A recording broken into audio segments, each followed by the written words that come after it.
Any lie will be revealed sooner or later, and it will have to be held accountable for it. I am Ashley, a 37-year-old resident of Georgia. As a registered nurse in a home care, I have been practicing for almost 12 years. I completed my graduation from university at the age of 23 and then had to undergo a 1-year compulsory internship. During this internship, I provided direct and indirect patient care under the supervision of a registered nurse in my specialized area.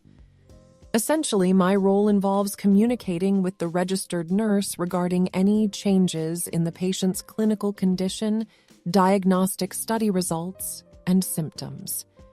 Throughout this period, I gained a lot of experience and had the opportunity to interact with a diverse range of people who visited the hospital. One particular encounter was with a wealthy family who had a son named Luke, who was struggling with a kidney dysfunction problem. My responsibility was to monitor Luke's condition regularly and provide reports accordingly. Through my selfless service, diligence, and care, I gained the favor of Luke's parents. They appreciated my work and enjoyed my company, and I was happy to be around them. Fortunately, Luke's condition improved rapidly, and he was soon discharged from the hospital.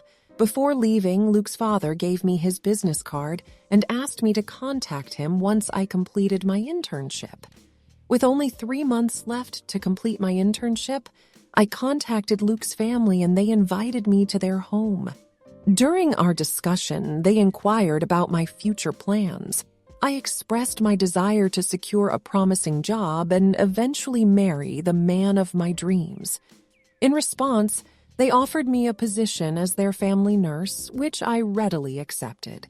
We agreed on the salary structure, and it was satisfactory to me. In fact, I was thrilled about the opportunity.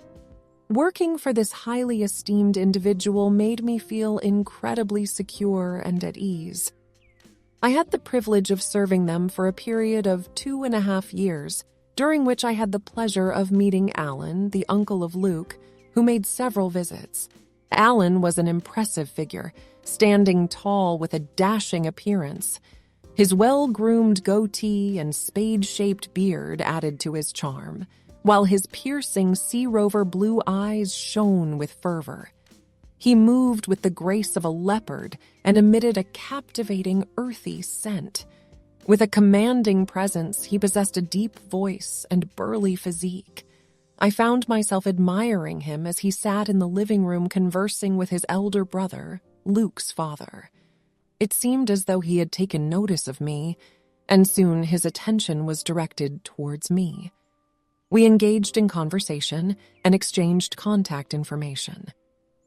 Before long, we began dating, and our journey was filled with exciting adventures and enjoyable activities. As a businessman in the oil and gas industry, he remained focused and dedicated during this period. We frequently engaged in outdoor activities such as tubing and canoeing. Candlelight dinners with his friends and attending local festivals were also highlights of our time together. We embarked on multiple trips and even vacationed twice. Eventually, we both agreed that it was time to take the next step and get married.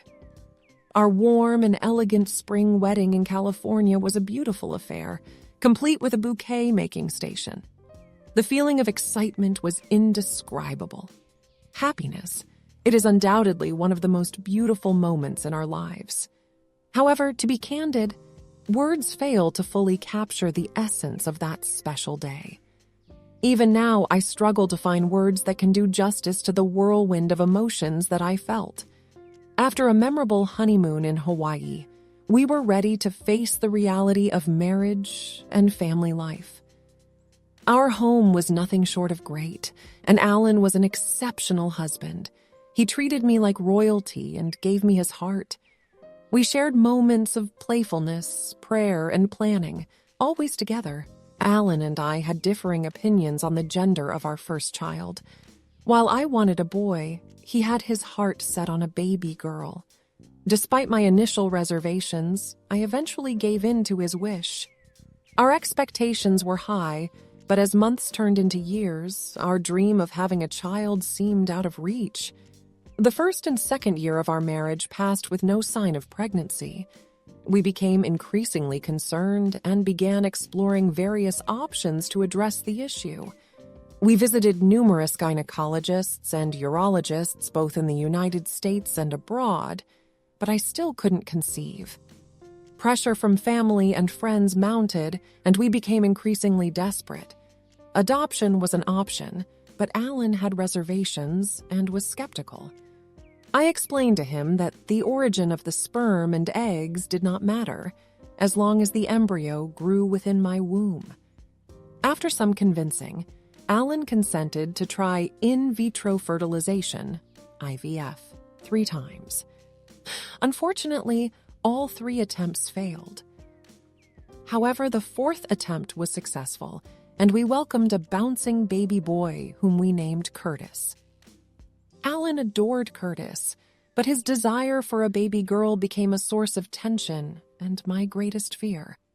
Despite our best efforts, we were unable to conceive a girl. 5 years had passed since Curtis's birth, and we were still unable to welcome another child. One of Alan's close friends and associates introduced us to Dr. Dillon, an obstetrician and complex family planning specialist.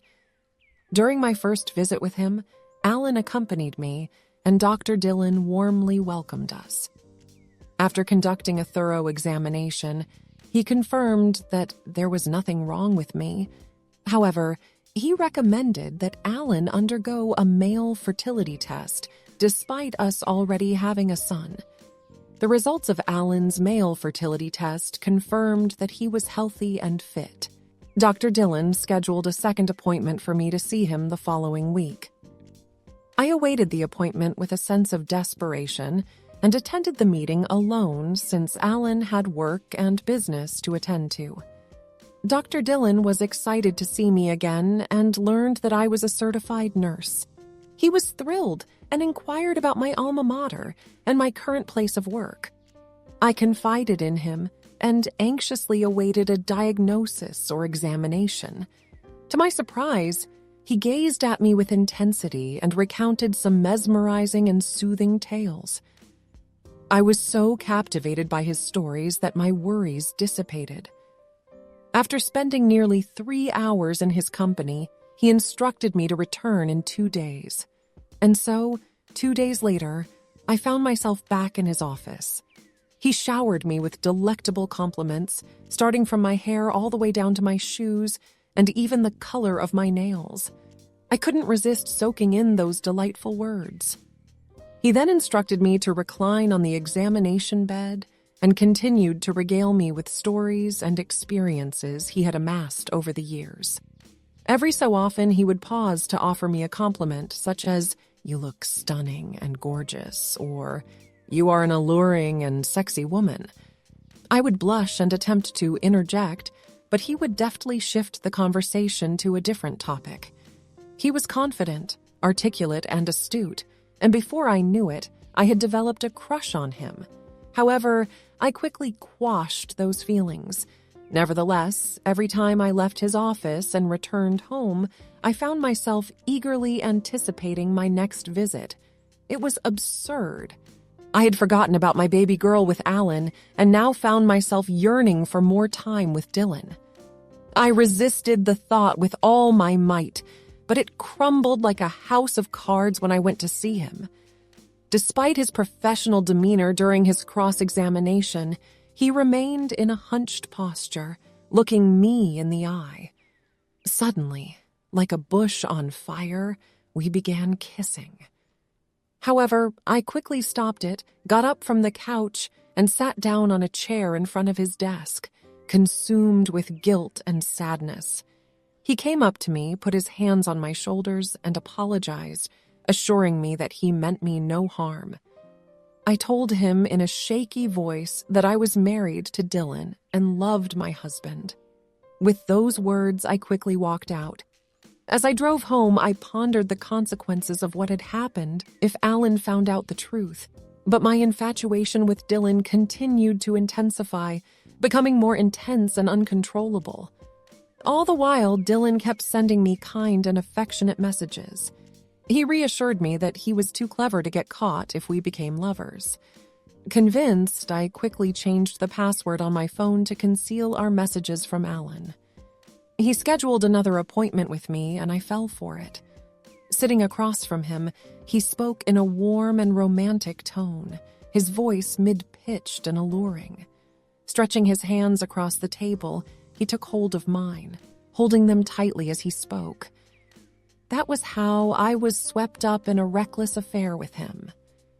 Under the guise of trying to conceive a baby girl for Alan at all costs, I began to cheat on him. I visited Dylan almost every time, engaging in casual intimacy in his office and sleeping with him in hotels and lounges. Whenever I looked at Alan and our little boy Curtis, I was consumed with guilt and sadness, and it often affected my mood. When Alan inquired about my behavior, I feigned wellness, concealing my infidelity. Despite my outwardly happy and cheerful demeanor, I knew I was slowly perishing under the weight of my guilt. The thought of ending things with Dylan crossed my mind, but the potential fallout from revealing the truth to Alan filled me with dread. After cheating for over 6 months, I became desensitized to my wrongdoing and cared less about the guilt. I grew accustomed to my infidelity and began to act out with Alan, becoming increasingly emotionally disconnected from him. I frequently denied Alan intimacy, citing various excuses such as illness or lack of mood. To conceal my affair with Dylan, I concocted an absurd strategy by falsely accusing Alan of cheating on me. Our relationship became strained, and the distance between us was palpable. We fought constantly and barely spoke, leaving Alan bewildered by my sudden change in behavior. At one point, he became so angry and accused me of cheating on him. I panicked, fearing that he had discovered my affair, but when I prodded him for more information, I realized he had no concrete evidence to support his accusation. Nonetheless, I sensed that he was suspicious and began to tread carefully, watching my every move. However, I couldn't maintain this facade for long before my misdeeds were exposed. I had made plans with Dylan to spend the weekend at a luxurious hotel in Texas. I deceived Alan by telling him that I was going to visit my mother for a duration of 3 days. As luck would have it, Alan had scheduled a business trip during the same period. He saw this as a perfect chance for Curtis and me to visit my mother and spend the weekend with her. Alan believed it would be a great opportunity for Curtis to bond with his grandmother and become more comfortable around her. Without hesitation, I dropped off Curtis with my mother and rushed to catch a flight to Texas with Dylan. We stayed at one of the top hotels in the area and had a fantastic time on Saturday afternoon. Our chosen activity was swimming in the hotel's pool. Following our enjoyable swim, we reclined on our cabana beds, snuggled up to each other. Dylan was shirtless, sporting only boxers, while I donned a sultry thong bikini. Both of us had sunglasses on. All of a sudden, Alan appeared. He had spotted me from the 3rd floor and approached with caution to verify if it was truly me or just a figment of his imagination. To his surprise, it was indeed me. As soon as I laid eyes on Alan, I was at a loss for what to do. I wished the ground would open up and swallow me whole. If only I had a gun nearby, I would have put an end to everything by pulling the trigger. I buried my face in shame and guilt, quivering uncontrollably. Dylan remained silent and lowered his head in terror, anticipating the grim punishment that would ensue.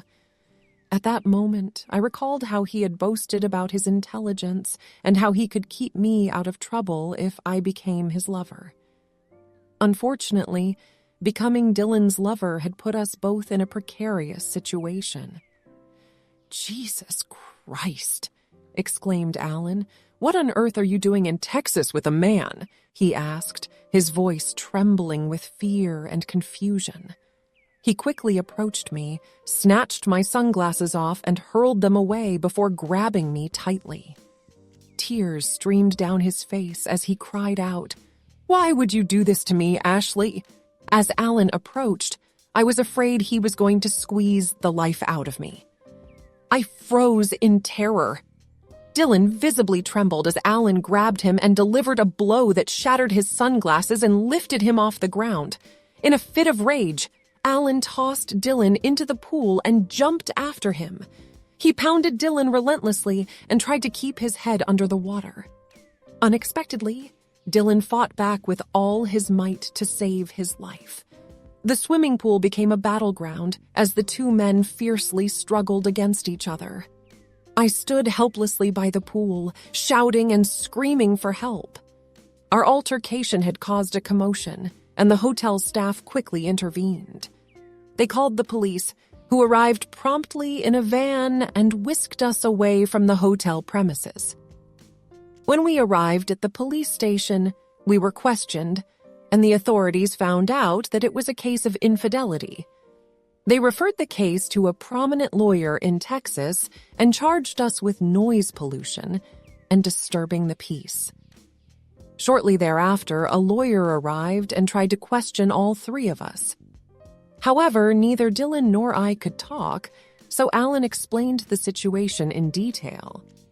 He introduced me as his unfaithful wife and Dylan as my unfaithful partner. Alan did not beat around the bush and informed the attorney that he wanted to file for divorce. When Alan mentioned that I had fallen to the ground and begged for his forgiveness in a fit of rage, I pleaded with him not to divorce me. Dylan joined me in begging, but Alan slapped him across the right cheek and exclaimed, "You've been messing around with her for God knows how long. You expect me to keep her as my wife after this?" Alan scoffed. "You must be an idiot." He grew even more enraged, turning his attention to Dylan. "Your game is over, Dylan," he declared. "Your wife will soon hear of your insane escape. Please don't tell my wife," Dylan pleaded, crying out loud. "Not only will I tell her," Alan retorted, "but you'll soon be jobless and worthless, wandering aimlessly around town. Please forgive me, Alan," Dylan begged. Dylan's begging continued with a hoarse voice, given the explicit nature of the case. The attorney swiftly prepared the divorce papers, including all the legal clauses that Alan had requested. These included alimony from both of us, full custody of Curtis, and no sharing of any assets, including property or financial assets, with me. I watched as Alan signed his part of the documents, and it was now my turn to do the same. As I faced Dylan, he hung his head low in remorse and sorrow. My anger boiled over and I shouted, "You're the reason my marriage is ruined, Dylan. I hate you." He responded with a defeated tone, "I've ruined mine, too." I pleaded with Alan to forgive me and give our relationship another chance, but he coldly stated that a cheater doesn't deserve a second chance. Left with no choice, I signed the legal paperwork. Alan was ecstatic, paid the lawyer generously, and swiftly departed. I stumbled my way to my mother's house, unsure of how to confess my mistakes to her.